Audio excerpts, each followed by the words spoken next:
It's been an interesting few months, hasn't it? On the bad side, we've had hurricanes, massive floods. We had just this morning the 8-year study into ocean acidification. So there's a very clear message coming to us that we need change, and we need it urgently.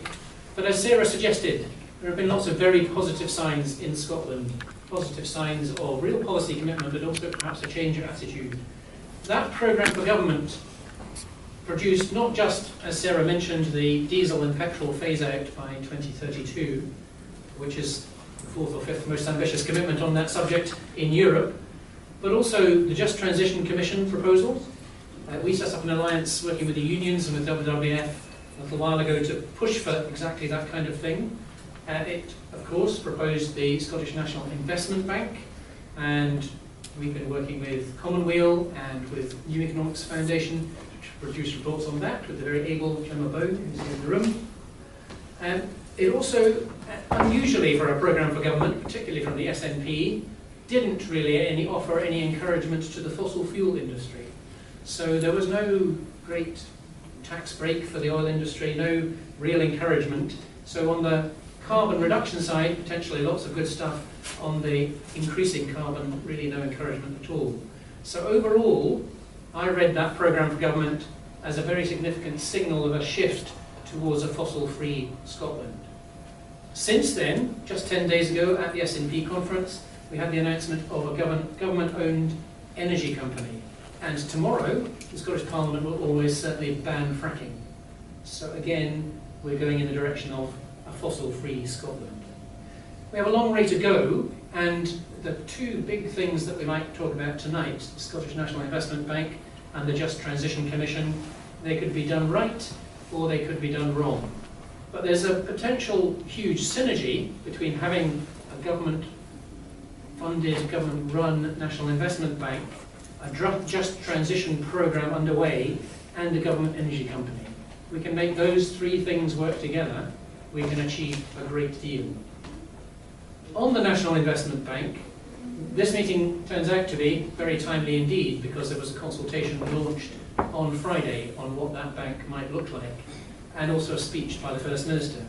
And there's lots to welcome there. It looks very promising. There's a mission now, a draft mission for the bank, and it's got low carbon at the centre of it, and it talks about inclusion. Now, an investment bank can do lots of different things. To us, the things that need investment are social housing and the retrofit of our terribly leaky housing stock, public transport, renewables, where those need patient finance, so some of them are standing on their own 2 feet really rather well, but some of them need investment to make them happen. And another key thing, and we've seen some progress on this, is to help let the bank invest in public sector projects.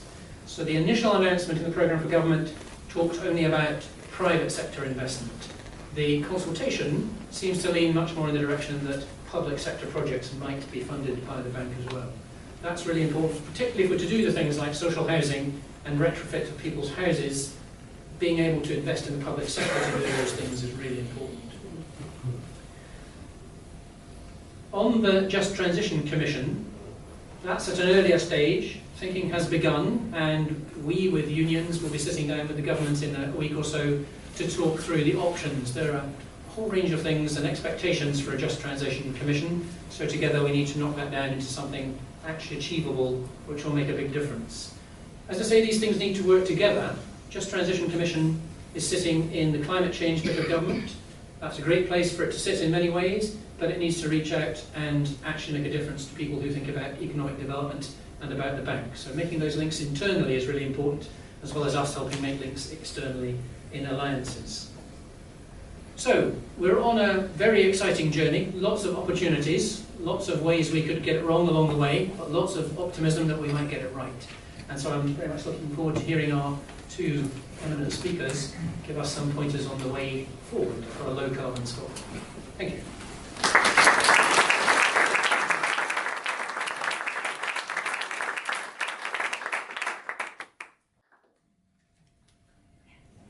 Thank you very much. Great pleasure to be here. Now, I've got to sort of apologise for one thing, that I was invited several weeks ago to do this, and I eventually agreed about a couple of weeks ago, but I've had a very busy last few weeks, including a very intense conference that we've been running here in Edinburgh for the last 3 days, which I've done about 4 different speeches and chairing events, etc. So what I didn't feel I could do was do a lot of research into the latest situation on the Scottish energy situation, or tailor a presentation specifically on Scotland. I used to be, just by the way, so you know, I was brought up in Scotland. I was brought up in East Kilbride, just south of Glasgow. I know my accent doesn't give it away. My parents were English, but we moved to Scotland, so I know a bit about Scotland. I used to look carefully at the Scottish energy situation when we were doing the Climate Change Committee overall in the UK, and we would come up to Scotland and look at the Scottish particular aspects of it. But given that I haven't had time to dive into Scotland, I've gone to completely the other end of the spectrum, and I'm going to talk about the global challenge, and I'm going to talk about the role of how we achieve a global economy and the role of development banks, of which national investment banks are part. And just to be completely open, this is actually a presentation that I gave to the Asia Infrastructure Investment Bank in Beijing earlier this year, who have rather a lot of financing to do throughout Asia and along what China calls the One Belt, One Road. And the issue of what they should do, we're working with them in my commission, on what they should do to have green criteria for their development financing is rather important. So what I'm going to try and do is talk about what are the big challenges in building a low-carbon economy, and then at the end, what does that imply for the particular types of finance which are important to build a low-carbon economy? I can have the first slide. The overall challenge, which in this thing that I chair called the Energy Transition Commission, and by the way, there's a report and there are some copies outside if people want to know what the Energy Transition Commission is. But in that commission, it is a group of companies and also NGOs and climate experts who are committed to achieving 2 things. One, that we will meet the Paris commitment of well below 2 degrees centigrade, and 2, that we will deliver more energy for the parts of the world which need more energy. What you can see on this chart is energy use per capita. It's in gigajoules. For all of you who know exactly what a gigajoule is, that's pretty obvious. And as you can see, it varies quite extraordinarily from 290 gigajoules per capita in the US, but it's 28 in India. Europe's about 130. If you try and work out how much energy you would roughly need to have all what we think of as a sort of modern standard of living, able to drive a car, well-heated house, you know, etc., the products and services we have, and if we got more efficient, maybe 80 to 100 gigajoules is not a bad figure, which suggests that from where we are in Europe, we can get much more efficient and still have a perfectly good standard of living. But it also says that however efficient a country like India is, it's going to have much more energy. So, challenge number 1, how do we provide some more energy in parts of the world which need it? How do we do it? Can we have the next slide? Within carbon budgets. Many of you may be familiar with this. If you work out how much carbon the world can emit from the onset of the Industrial Revolution, when we really began to have significant amounts of anthropogenic carbon emissions, something like 3.7 thousand billion tons of carbon dioxide is not a bad measure. But if you take off what's been emitted already since the Industrial Revolution, if you take off what will probably be emitted as a result of agriculture and land use, the bit which is left for the energy system and the maximum that we can emit this century and still hope to stay below 2 degrees centigrade, not a bad figure, take 900 gigatons of carbon. And we are emitting now at a rate from the energy system of about 42 gigatons of carbon, so that isn't going to work. And in order to stay within that budget of 900 gigatons, we've got to get 42 down to about 20 by 2040 and about 0 by 2060, 2070, and keep it there. So the question that we are asking on the Energy Transition Commission is that possible, and how do you do it? And we focused initially on the period to 2040, and if you can show the next slide, please. And what we argue is that you can think about how we get emissions down from 47 now to 20 by 2040, well no, 47 as they would be under business as usual in 2040, because they'd actually gone up from the present level, how you get that down to 20 by 2040, and you can think about it in 4 elements, of which, over the next 24 years, by far the most important is to decarbonise the electricity system and then to electrify everything that we can work out how to electrify across the economy. It's not just taking the carbon out of existing electricity, it's applying electricity to more functions in the economy. However, it's also going to be very important to decarbonise other sectors beyond power, and I'll come back to that. It's incredibly important to improve energy productivity growth, the extent to which we get income per unit of energy, to be more efficient about our use of energy. And it's also very important within our use of fossil fuels, as much as possible, to move from the really dirty end of fossil fuels, which is coal, to the less dirty, but still in the long term problematic end, which is oil or best of all, gas. Now, the good news is that we think, number one, is doable, and much more doable than I thought 10 years ago when I was the first chair of the UK Climate Change Committee. Back then, we started by doing a whole load of analysis of what we thought would happen to the costs of producing electricity in different ways.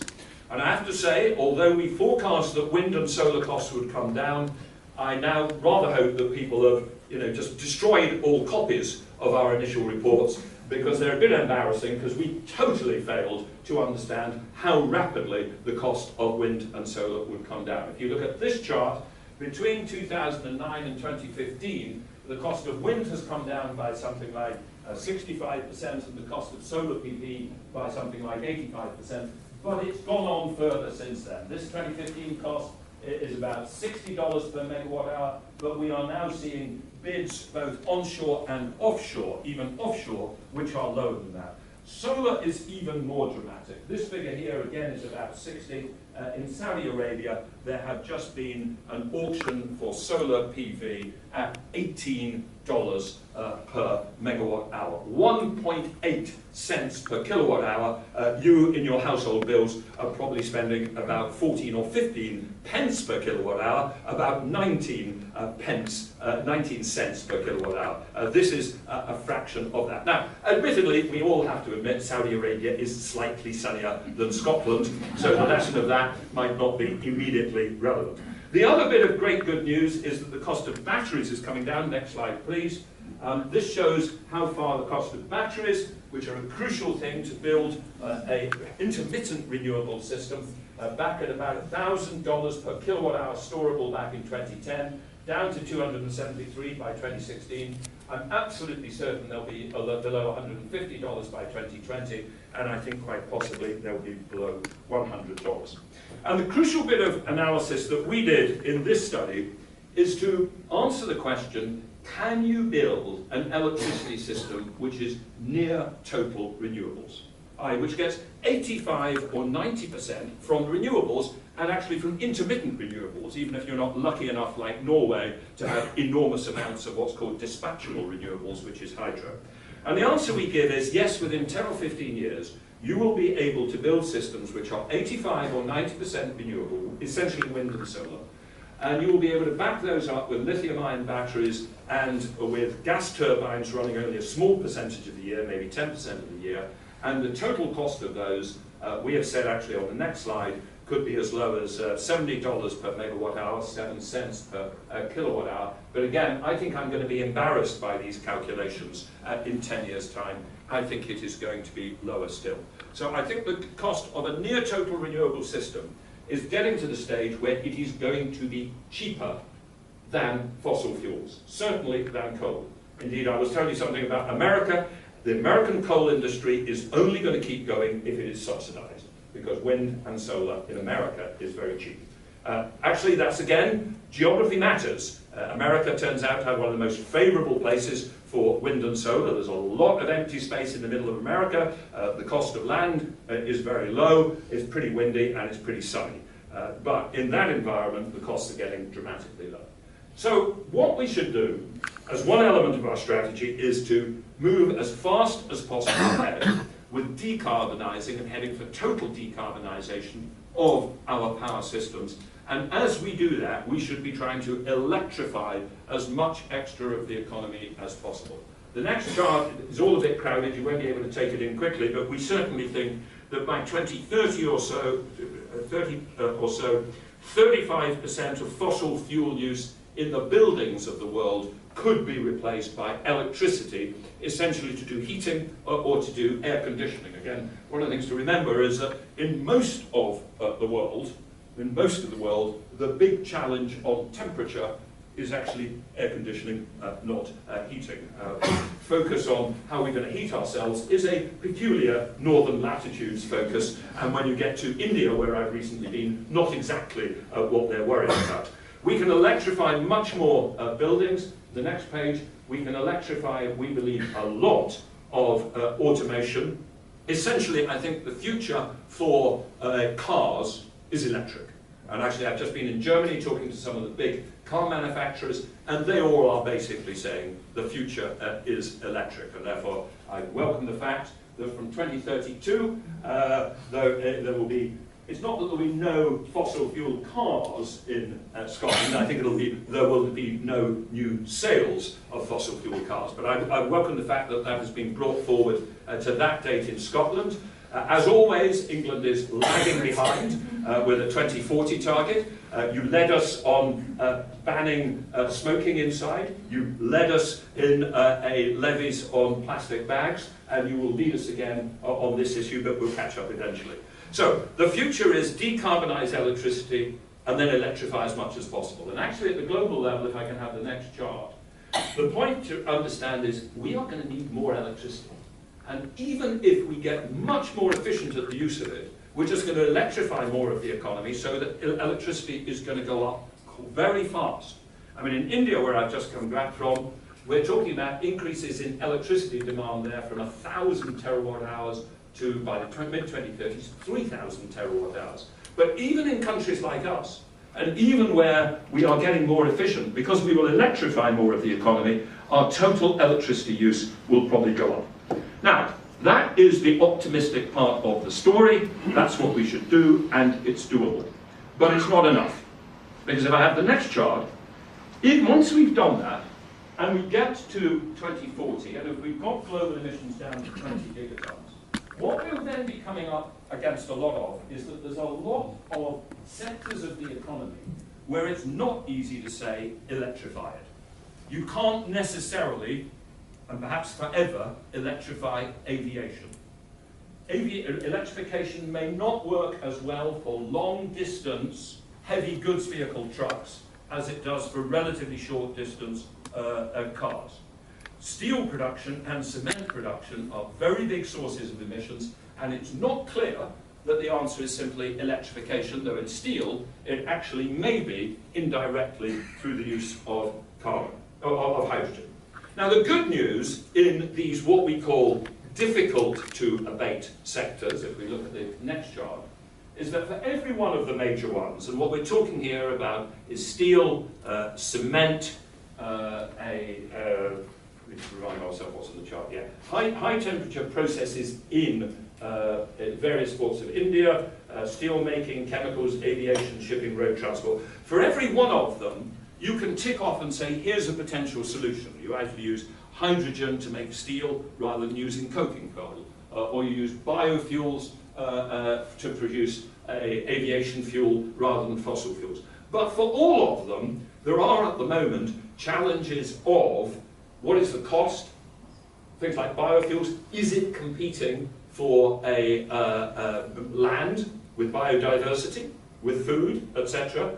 And the fundamental challenge we have here is that the way forward on these sectors is nowhere near as clear as it is on what we do with electricity and what we do with cars and what we do with building heating. And what we need to unleash here is the same success that's occurred in the renewable energy space.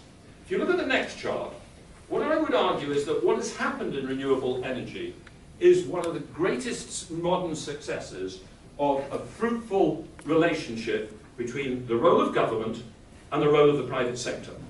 Because those cost reductions that I showed you on wind and solar, they would never have occurred without forceful government policy. What happened was there was initial R&D driven by government, which got the initial ideas through the basic scientific labs, and it was a deployable technology.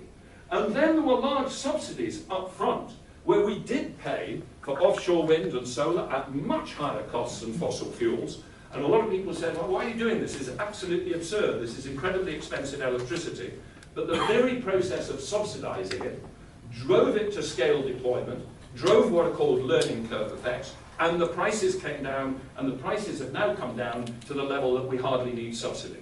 And that process, which has been so successful on wind and solar, is what we now need to repeat for some of the technologies to solve the other problems, technologies perhaps such as what's called carbon capture and storage, which may be essential in the cement and steel area, or, I think particularly, the development of a hydrogen economy, which I think is going to play a crucial role.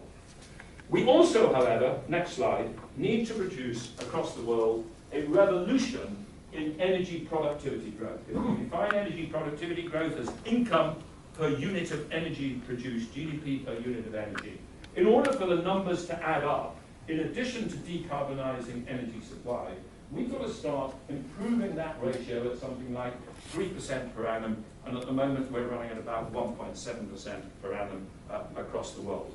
And then finally, within our use of fossil fuels, can you flip on two please, next one.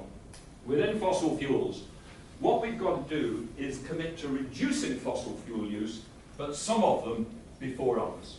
Basically, if we are to have any hope of achieving well below 2 degrees centigrade, we have got to reduce coal use in the world by 70% or so by 2040.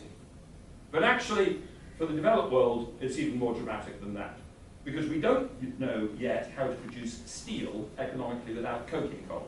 So what's called thermal coal, which is the stuff we put in power stations, has got to come down by about 75 or 80%.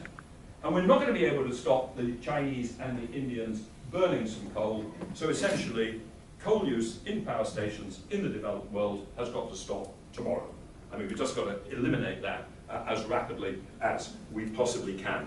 The other two, oil and gas. Gas is the least harmful of in terms of the energy you get relative to the CO2. So that probably doesn't have to fall by 2040, but it mustn't go up. And oil we've got to bring down by something like 30%. Now, the question people sometimes then ask, and this links through to the issue of the role of development banks and the role of finance, and could you go on 1, 2, 3, please? This one. Okay, is this affordable for the global economy? Where on earth are we going to get the savings and the investment to afford this enormous transformation of the global economy? But once you actually look at the figures, and at the total global figures, at the macroeconomic level, this is not a problem. Over the next 15 years, in order to build a low-carbon economy, rather than a business-as-usual high-carbon economy, yes, the global economy has to invest some more money, probably something like another $6.8 trillion of investment. But what's interesting about that is that's 450 billion per annum, which is about 0.5% of global GDP. And the world saves and invests now about 22% of global GDP. So seen in the sense of how much we save and invest, this is only about 2%. This is actually in terms of the total amount of investment that the world does, not a huge change. And actually, what's very interesting from a finance point of view is we live in a world where there seems to be too much savings pursuing too little investment opportunities. Because that's the only way economists can make sense of the fact that real long-term interest rates are negative, right? The cost to the UK government of borrowing for 10 or 20 years on a real index-linked bond is now negative. The nominal cost is below the rate of inflation. These are phenomenally low interest rates, And you might therefore think that with this suddenly no interest rates, it would be the easiest thing in the world for the private sector to say, well, people want investment opportunities, let's fund this investment. But the challenge is, of course, that the balance of the investment has to change. So if you can show me the next slide. What we have to do is, I'll come back to this in a minute, within energy exploration, production, generation and distribution, we actually need slightly less of it, but I'll come back to the composition of it in the next slide. But actually one of the interesting things to do is that the biggest thing that changes in terms of investment need is not the production of energy, it's in the use of energy. Actually, some of the most important forms of investment are in new heating and ventilation and air conditioning systems, new forms of business of insulation, new motors, etc. A lot of the big bits of total investment required are lots of things that lots of households and lots of small businesses and lots of business and large businesses have to do, rather than simply the things that people tend to focus on, which is windmills and wind farms and solar energy. But of course we do need those as well, because if you go on to the next chart, within the energy production, exploration and distribution system, we need, compared with business as usual, hugely more low carbon power. And yes, we will still need in the world to explore some further and distribute some more fossil fuel distribution. I mean, we're not going to be able to stop that in India, don't kid ourselves, but we've got to produce a relative shift of much more of that and less of that. Now, that then brings me to the challenge for finance and development banks. Why is this challenging? And I think the answer is there are two major challenges that we have to think about. The first, if you put up the next chart, is that there's something very important about the structure of low carbon power, which is that pretty much all the cost is up front, right? A windmill or a solar power station, a solar PV station, or solar thermal, which may work in some desert locations. You invest, and then there is zero operating cost, or very close to zero operating cost. And this means that compared with a fossil fuel plant, the cost of capital, the rate of return that investors want, is not just a bit of the economics, it's the overwhelming bit of the economics. And one of the reasons why the cost of wind has come down, it's partly better, bigger turbines, but it's also because the financial flows are working with better, in a better fashion, so people are willing to invest at low rates of return. As I said, I've just been down in India, and in India, in order to build wind systems, at the moment, the project developers are having to pay investors about 10% per annum. The cost of capital is about 10%. But we live in a world in which there's a whole load of investors in insurance companies and investment and pension funds, which can only get a negative real return on buying a government bond. So this fundamental issue of how you take a world in which there are lots and lots of people who'd like to be able to invest in insurance company or pension funds at least a bit more, 3% would be better than zero. How do you put that together with the fact that there are a whole load of projects which are presently being charged a much higher rate? And that, I think, is one thing which you need the potential role of public sector banks and development banks to help bridge that. And that was what I was talking with about the Asia Infrastructure Investment Bank. But the other key challenge is that, think about all that energy efficiency expenditure. Not the big wind farms, the big solar farms, but the energy efficiency expenditure. Here the problem is that a lot of the decision making is not driven by a large business thinking professionally about a rate of return. It's a householder thinking about whether they invest in better insulation in their house. And for us economists, it is a very sad fact that ordinary human beings, by which I mean non-economists, do not spend their evenings sitting down with a spreadsheet and working out what the net present value of investing in well-insulated houses or not insulated houses is. They don't think like that. They don't make conscious decisions.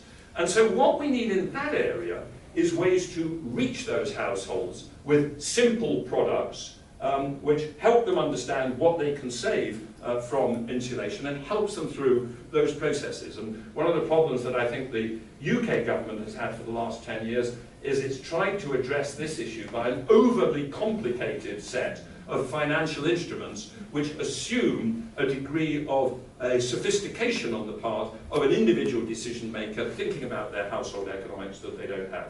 So, my final point therefore is, I think for Scotland, to come back to Scotland, the two big things to think about in terms of the role of finance and the potential role of a public sector bank is, how does one reduce the cost of capital, the required rate of return for large infrastructure developments like solar and wind, offshore wind in particular, and onshore as well? How do you bring that down while still, from a public purse point of view, making a return? Because if one can do that, one can unleash yet more investment and get a lower price of electricity for the Scottish people. And then in addition, how do you create simple financial packages to go to individuals, small businesses and residential households that do not think in sophisticated terms and make it easy for them to invest in, for instance, the improvements in building insulation, which will make them better off, but they're not going to sit down with a spreadsheet and work it out. Thanks very much.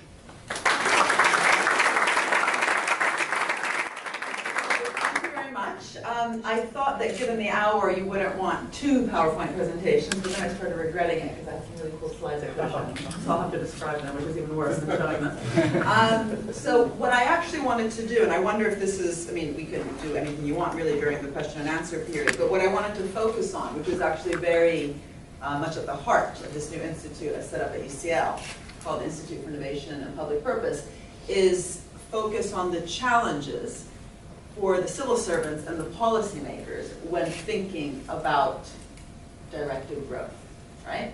Because in fact, what Adair was talking about when he talked about decarbonization of the entire economy, he was, as he explicitly said in the beginning, not just talking about renewable energy. And as important as that is, and some countries are leading and others are not just following but completely lagging behind, unless we decarbonize the whole economy and actually take advantage of the comeback of industrial policy after decades of being a blasphemy, and actually direct that industrial policy in a green direction, direct innovation policy in a green direction, and get every sector in the economy to not just decarbonize, but literally lower their material content, then the challenge will not be met.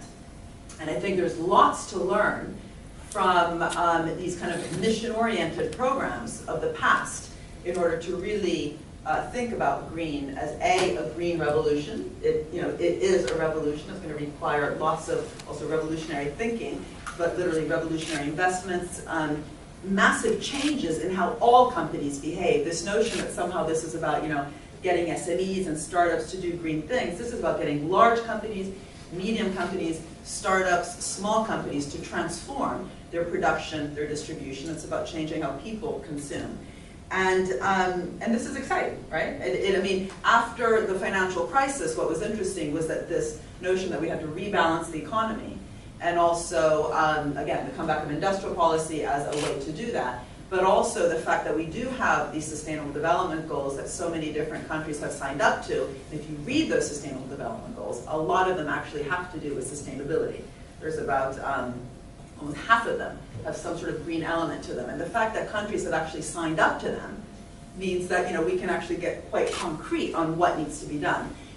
Similarly, this notion that we don't just want any kind of growth, but sustainable growth, inclusive growth, and innovation-led growth. These words are out there. Let's actually ask ourselves, what does that really mean for economic growth, but also literally for the policymakers sitting inside government institutions for what they think the toolkit they have is.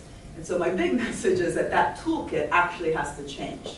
This notion that you're just going to be fixing some sort of market failure in order to get green growth and a green transition and the green revolution is going to make it extremely hard to guide literally the policymaking process. And even some, just setting up a development bank is not enough. There's plenty of development banks out there that don't have that kind of capacity, don't have that kind of directed growth mentality. In Italy, where I'm from, even though I sound American, I promise I'm Italian, born in Italy, went to the US when I was quite young, but Italy has Cassa Depositi e Prestiti, it's a public bank, but it really kind of sees its role as simply subsidizing, as simply kind of helping companies that already think they want to do something to do it a bit cheaper. They think, see that their role as being counter-cyclical and also helping with things like infrastructure, but absolutely not sort of leading the way, pushing the frontier of different types of markets. They don't see their role as market shaping and market creating, but simply sort of on the sidelines as market fixing. And this is very different from other development banks. So there is, for example, the KfW in Germany, and if you look at its role, if you look at the Chinese Development Bank, what it's been doing in recent years, which doesn't mean everything's perfect, there's lots of problems surely in all these banks. If you look at the recent changes in the European Investment Bank, in terms of the European investment funds and how they've tried to, alongside the FC program, really also combine their work with the European Central Bank to sort of not so much do directed quantitative easing, but to really admit that the problem is not the amount of money, the amount of funds, but again, as Adair was saying, creating the opportunities for the investment. This notion that you think that there's already opportunities out there and then you're just going to facilitate versus actually creating those opportunities and actively investing in new areas, which then crowds in business investment, requires a very specific a mindset. And so that's sort of the first message, which is that literally the toolkit that policymakers often bring around is very much wedded to this, I don't want to say static, but limited view of actually how to make the investments that Adair was talking about. So it should not be just about fixing different types of market failures, but actively shaping and creating different types of markets. Now, what we see when this has been done in the past is that organizational capacity is extremely important. And what's very interesting today is that even though Trump is talking about all sorts of backlashes against, if you want, the climate change agenda, he actually hasn't reduced the amount of spend yet on renewable energy. What he's doing, and he's very smart in this, and people are wrong if they think of Trump as just some sort of ignorant fool, he's actually doing what you should do if you want to really create a massive backlash. He's going after particular organizations which have actually built the capacity, built the willingness, built the permission inside the organization, built the excitement that actually attracts top people around the world to want to work in those organizations who really believe in climate change and the fight for reducing carbon emissions across the whole economy. So in the UK, one of those organizations is ARPA-E. And it was also quite curious that Romney, as well, when he was running against Obama, he went after two organizations. He said, why do we have ARPA-E out there, even investing downstream in the innovation chain? They should just be fixing the public good problem, the market failure problem of positive externalities, so invest in sort of the R&D, very upstream around energy. They should not be doing applied research, right? He was very clear. It was very much kind of, economists in fact agree with that. They think you should just be fixing the market failure problem. That's the public good, that's the basic research. Let business do the rest. And actually, if you look at the ICT revolution, and surely the green revolution in countries like, again, China, Germany, Denmark, and even the US before, again, the backlash, this notion that actually there's just these pockets of areas where you're allowed to invest and then just assume that business will do the rest is a complete falsity. So DARPA invested both in the basic research as well as the downstream. You have all sorts of public investments across the entire innovation chain. And this isn't just about radical innovation. This is literally even the downstream demand side policies require sort of revolutionary thinking. So without suburbanization, forget whether that was good or bad, you would not have had mass production, one of the long time ago revolutions, having been fully deployed and fully diffused. And those kind of bold policies, like suburbanization, actually came out of particular organizations that still had this kind of boldness and ambition to it that we really don't have today. And one of my colleagues Carlota Perez actually says that green, how we should think about green is a direction for the entire economy, providing the kind of effect that suburbanization had for mass production, but for the ICT revolution. You know, ICT, lots of people make fun of it, and they have the indoor toilet here and the internet there, and say which one, you know, would you rather get rid of if you had to get rid of just one, you know, not being able to surf or having to go outside to pee. And the joke is basically that ICT hasn't had this massive transformational effect as electricity has had, or these kind of, you know, old massive innovations like the indoor toilet have had, and that kind of misses the point. We haven't necessarily had a direction for the ICT revolution, and the green redirection of the economy, the decarbonization of the economy, could actually be making use of that full deployment, full diffusion of that previous revolution, the ICT revolution, across the entire economy, but with that green direction. And again, it requires a very different mindset. But you know, if you look at particular companies, I mean, again, Adair mentioned electric vehicles. Just take Tesla, you know, one of the companies out there that lots of people praise. If you look at the type of public investments that it benefited from worldwide, it's absolutely fascinating. So in the US, Elon Musk, and this wasn't just for Tesla, but he's gotten $5 billion dollars worth of patient finance from the US government for the combined effect of Tesla, Solar City, and SpaceX. But even just Tesla, the car, the Tesla S car, got a $465 million guaranteed loan from the taxpayer. A similar amount of money went to Solyndra, which everyone knows, the solar company that went completely bust. And the lesson that people drew wrongly was, oh God, government basket case. Why are you actually making choices in particular companies? You should just be facilitating, just leveling the playing field, just fixing market failures, right? This narrative that I started off saying is a problematic narrative. Don't actually make bets on particular companies or particular technologies. Had they actually seen that wide array of investments, and this again, take out the normative part of this. This isn't good or bad, this is just a fact, right? Wide array of different investments, which the taxpayer has underwritten in the US. It was actually a huge portfolio, of which lots of it was very successful, including fracking. This is what I mean by this is not all good, right? Including fracking, including offshore wind, including particular companies, again, like Tesla that got that loan, which were also very successful.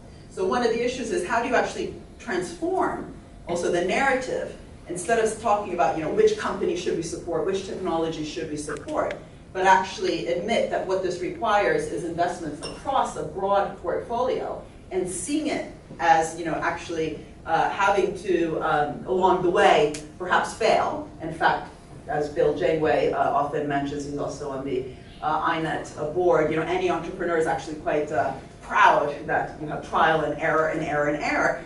But if you look at the role of, again, public funds worldwide in actually shaping and creating markets from ICT to nanotechnology to biotech to green tech, there is also that trial and error and error and error. But if it's a public fund, the way that you actually think about risk, the way you actually think about return, should be driven by notions of public value and transforming existing markets, not just filling the gap, right? So, and what's very curious is we actually don't have concepts of public value in economics.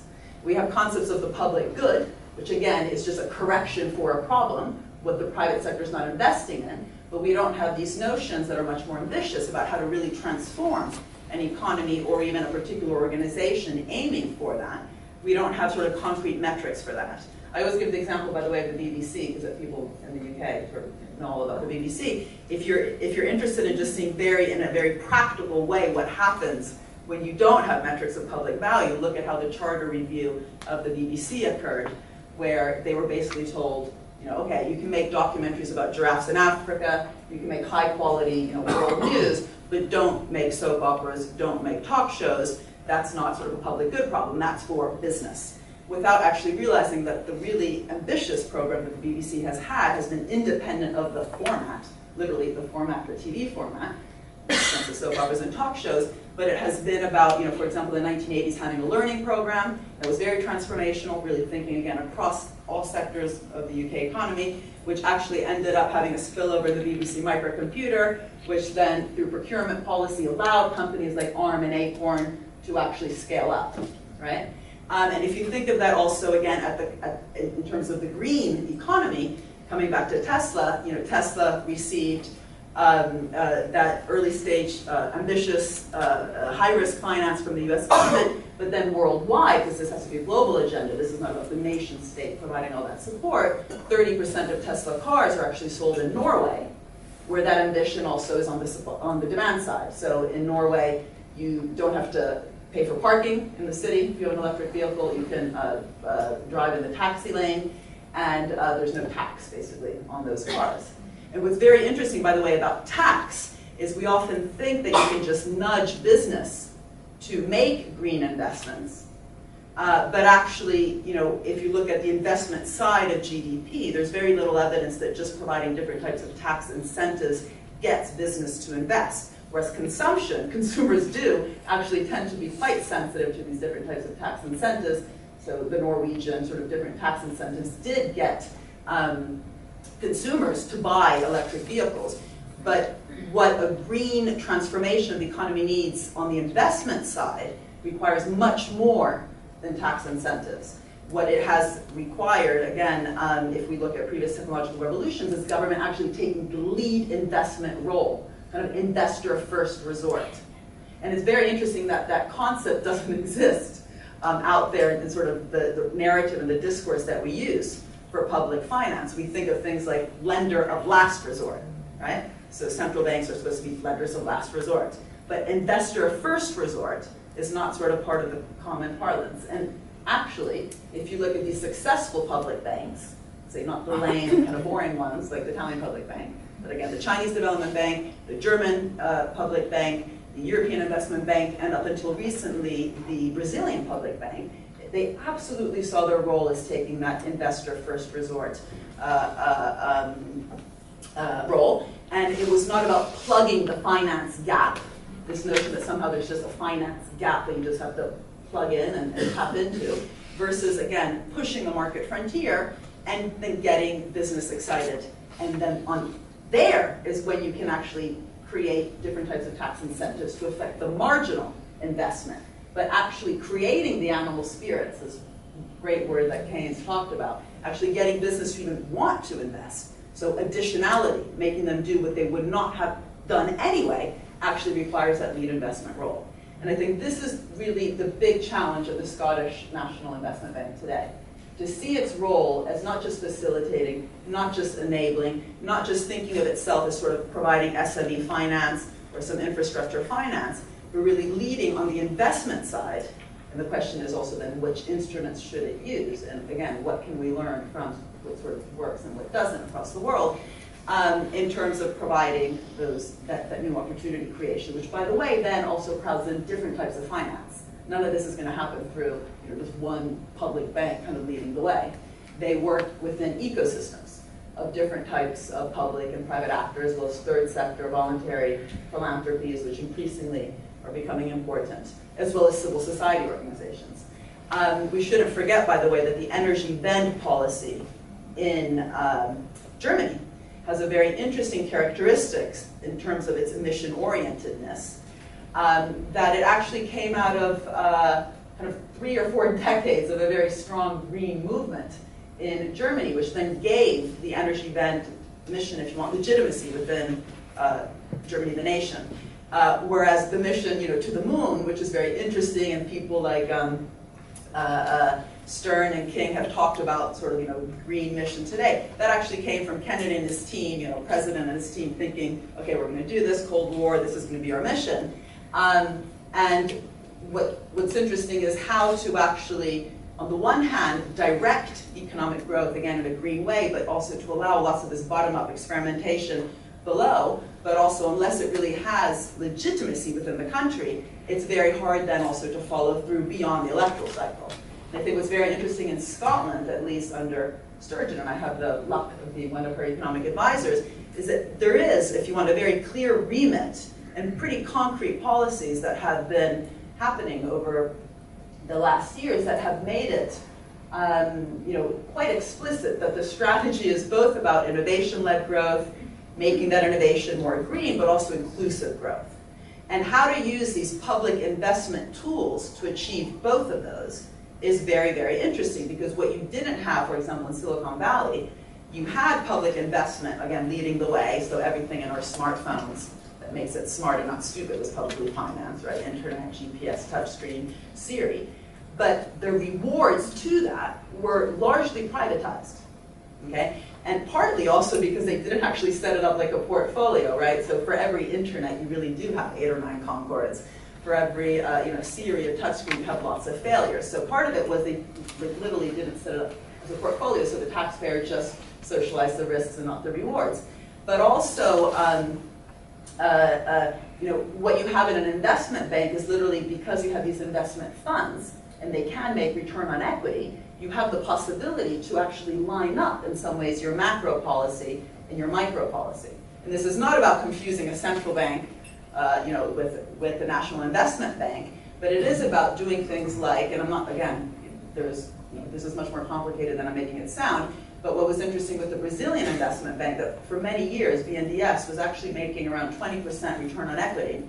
It was increasingly pressured to be investing in those areas where the private sector was not investing in. And if you look at the amount of investments both in the life sciences area, but also in the generics and transforming the generic sector, but increasingly green, they were being pressured again to not just be funding the companies like Embraer, Petrobras, and Vale, forget the Petrobras scandals, but the large companies like Embraer and the large energy companies, in order to compete on an international level around transformation, also require finance, right? So this notion that you're just helping small companies, as I said before, is false. But what was interesting was that because they were being asked to sort of tackle the innovation-led growth agenda and the inclusive-led growth agenda, they started thinking very concretely about how can we actually get, for example, a portfolio set up within this bank, which is wide, it's across different parts of the economy, but then the 80% of the funds that go back to the Treasury, because BNDES could only keep 20% of that 20% return on equity, the 80% that go back to the Treasury, there was a big debate about whether that should be going into things like education, health, favelas. But the 20% that remained in BNDES, how to redistribute that again across that whole sort of risk spectrum. And this is the issue, that you don't want in the end to have a public bank that is putting all its eggs in one basket, or also that gets pressured to provide funds to particular sectors. So having a mission-led strategy like the German one that absolutely has benefited from the KfW investments, which forces lots of different sectors to rethink themselves. So the steel industry in Germany has, as I said, reduces material content to repurpose, reuse, and recycle. How to redirect finance to allow those transformations, and how to then also set up concrete instruments in place that allow to both think of the risk-taking differently, but also the reward structures differently, is very difficult, but it's almost impossible to do if you're just trying to fill sort of a finance gap or see your role as fixing a particular market failure.